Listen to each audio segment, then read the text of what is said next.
దేవుని వాక్యం చదువుకుందాము. పేతురు రాసిన మొదటి పత్రిక 2వ అధ్యాయము 24వ వచనము.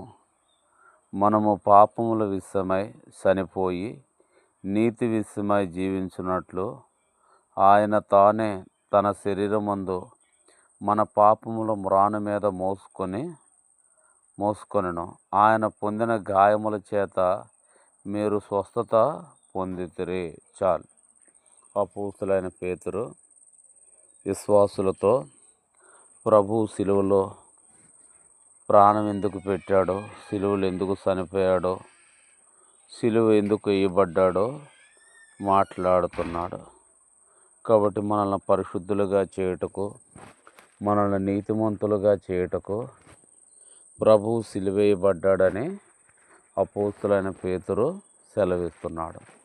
కాబట్టి దేవాతి దేవుడు, మహిమలో నివసిస్తున్న దేవుడు, ఆకాశం మహాకాశం పట్టజాలని దేవుడు, రాజుల రాజు ప్రభువుల ప్రభు అయిన దేవుడు నిన్ను నన్ను ప్రేమించి మనము దేవునితో సదాకాలం ఉండాలని, దేవుని రాజ్యంలో సదాకాలం ఉండాలని, యుగ యుగములో దేవునితో ఉండాలని దేవుడు ఇష్టపడిన వాడై ఈ లోకానికి మనిషిగా మానవుడిగా వచ్చి మనందరి కొరకై, మనందరి పాప విమోచన కొరకై ఆయన కలువరి శిలువలో ప్రాణం పెట్టి రక్తం కార్చి మనల్ని రక్షిస్తూ వచ్చాడు.